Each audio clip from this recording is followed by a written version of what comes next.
यदि हम अपने काम में लगे रहें, हम जो चाहें कर सकते हैं। यदि हम अपने काम में लगे रहें, हम जो चाहें कर सकते हैं। नमस्कार दोस्तों, इंस्पायरिंग माइंड मेकर्स पर आपका स्वागत है। दोस्तों, आपने हेलन केलर का नाम तो सुना ही होगा। वो महिला जो अपनी देखने, सुनने व बोलने की क्षमता खोने के बावजूद उन्होंने न केवल अपने जीवन को सुंदर बनाया, बल्कि लाखों करोड़ों लोगों के लिए प्रेरणा स्रोत बनी। तो दोस्तों, आज हम जानेंगे हेलन केलर की ऐतिहासिक उपलब्धि की दास्तां। दोस्तों, अगर आप इस चैनल पर नए हो तो चैनल को सब्सक्राइब करें और बेल आइकन को प्रेस कर दें। तो चलिए हेलन केलर के बारे में जानते हैं। हेलन केलर का जन्म 27 जून 1880 को हुआ था। वो पैदाइशी सुंदर और चंचल थी, परंतु मनुष्य जीवन में कब किसे क्या हो जाए इसका पता कहाँ होता है। बस 1.5 वर्ष की उम्र में हेलन को ऐसा बुखार पकड़ा कि उन्होंने देखने, सुनने व बोलने की क्षमता हमेशा के लिए खो दी। अब यह तो हुई जीवन की अप्रत्याशित मार, परंतु उन मारों पर विजय पाना और उनसे बाहर आना ये इंसानी स्पिरिट है। जीवन की मारों से हताश या निराश हो जाना या फिर उन मारों से घबरा कर आश्रय खोजने लग जाना वास्तविक इंसान के लक्षण नहीं। खैर होगा, हेलन ने अपनी इंद्रियां खो चुकने के बावजूद सामान्य जीवन जीना प्रारंभ कर दिया। वह माँ का हाथ पकड़कर संसार देखने समझने में लग गई, इशारों की भाषा सीखने लग गई और इस तरह धीरे धीरे अपनी समझ के बल पर उन्होंने सबसे कम्युनिकेशन बिठाना शुरू कर दिया। जैसे वह मुंह सीधा हिलाए तो ना, और ऊपर नीचे हिलाए तो हाँ, वगैरह वगैरह। और फिर तो 4 वर्ष के होते होते वो घर के काम काज में भी हाथ बटाने लग गई। कपड़ों की गड्डी करना उन्हें विशेष तौर पर पसंद आने लगा था। आश्चर्य तो यह है कि कपड़ों की भीड़ में वो अपने कपड़े अलग से पहचान लेती थी। इसी दरमियान उनकी रसोइये की बेटी मार्था और उनका पालतू कुत्ता उसके मित्र बन गए।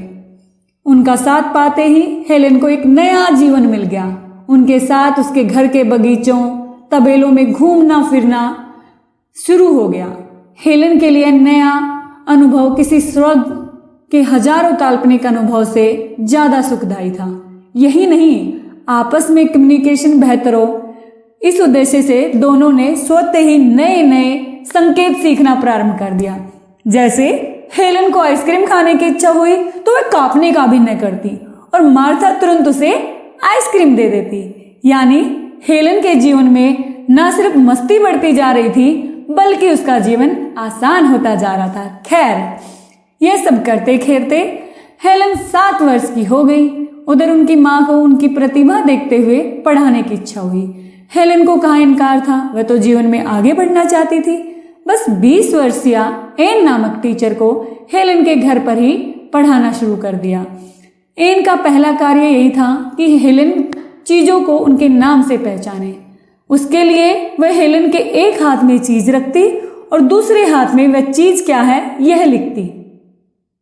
कभी हाथ में गुड़िया रखती तो कभी कुछ और, परंतु ना सुन, ना देख और ना बोल सकने वाली लड़की समझे तो क्या समझे, लेकिन हेलन भी हेलन थी। एक दिन जब वह गिरते पानी से खेल रही थी तो एन ने तुरंत उसका हाथ पकड़कर उस पर अपनी उंगली से बार बार वाटर लिखना चालू कर दिया। बस हेलन समझ गई कि यह गिरती ठंडी वस्तु वाटर है। फिर क्या था, गत्तों पर उभरे शब्दों के सहारे उन पर हाथ फेरकर हेलन की आगे की पढ़ाई प्रारंभ की गई। और हेलन की प्रतिभा व लगन का आलम तो यह था कि देखते ही देखते वो हजारों शब्द सीख गई। फिर तो गत्ते पर उभरे शब्दों के सहारे उन्होंने किताबें भी पढ़ना शुरू कर दिया और देखते ही देखते हाई स्कूल पास करने के बाद यूनिवर्सिटी में दाखिला लेकर वह ग्रेजुएट भी हो गई। उनकी इस प्रतिभा पर पूरे विश्व ने उन्हें सलाम किया। रातों रात विश्व की सबसे चर्चित युवती हो गई। लेकिन हेलन को अभी बहुत आगे जाना था। सो उन्होंने ना सिर्फ टाइपिंग सीखी, बल्कि उस टाइपिंग के सहारे कुल 12 किताबें लिख डाली। यानी न देख, न सुन, न बोल सकने वाली लड़की ने अपनी भावनाओं और विचारों को शब्दों का अमली जामा पहनाने में सफलता हासिल की। यह धारा बढ़ने लगा।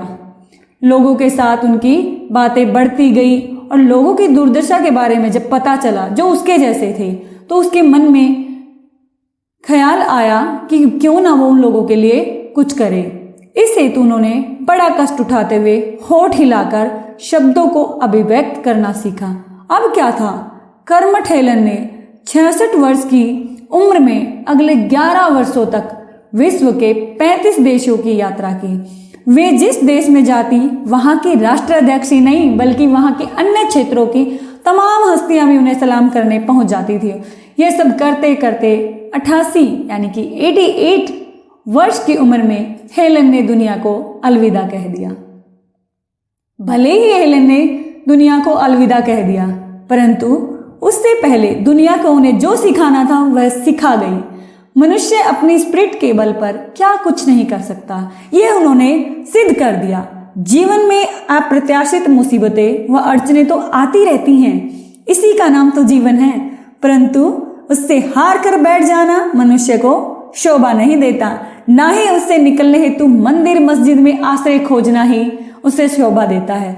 मनुष्य को शोभा तो उससे अपनी स्पिरिट और कर्मठता के बल पर तमाम विपरीत बातों पर विजय पाना ही देता है। लेकिन हम हैं साधारण से साधारण बातों में सिर पकड़ कर बैठ जाते हैं। छोटे नफे नुकसान, मामूली सी बीमारी, अपनों से हुई मामूली सी खटपट से हमारा जीवन अर्थहीन हो जाता है। मंदिर मस्जिदों में सहायता मांगने पहुंच जाते हैं, मौलवी पादरियों के ताल वे चटने लगते हैं। धागे से लेकर ताबीज, जो व्यक्ति जो कुछ कह दे वही हम पहनने लग जाते हैं। लेकिन हेलन ने ऐसा कुछ नहीं किया। ना तो वो हताश हुई, ना निराश हुई, और ना ही उन्होंने भगवान को कभी शिकायत की, ना ही उन्होंने अपने भाग्य को कोसा, और ना ही पादरियों से आश्वासन मांगा। वे तो बस भगवान द्वारा मनुष्य को बख्शी गई जो स्पिरिट है उसी के सहारे आगे बढ़ती चली गई। मैं ऐसी महान हेलन केलर की स्पिरिट को स्वीकारती हूँ और यह तय करती हूँ कि आगे जीवन में जब भी कोई संकट आएगा मैं उस हेलन केलर के संकट से तोल लूंगी। चाहे जो संघर्ष आ जाए, चाहे जैसा नुकसान हो जाए, निश्चित ही वह हेलन की तीनों इंद्रियों खो देने जितना बड़ा तो नहीं होगा। बस मैं तुरंत उसे मामूली संकट मानकर अपनी स्पिरिट के बल पर उस पर विजय पाने में लग जाऊंगी। और आप शायद आप भी यही करेंगे और यही करना चाहिए, वरना स्पिरिट के इस देवी के अथक मेहनत और उनकी यह कहानी व्यर्थ चली जाएगी। तो मेरे दोस्तों, छोटी छोटी मुसीबतों से मत घबराइए, अपने जीवन में आगे बढ़ते रहिए, सीखते रहिए और करते रहिए। धन्यवाद। मिलते हैं ऐसी ही कहानी के साथ।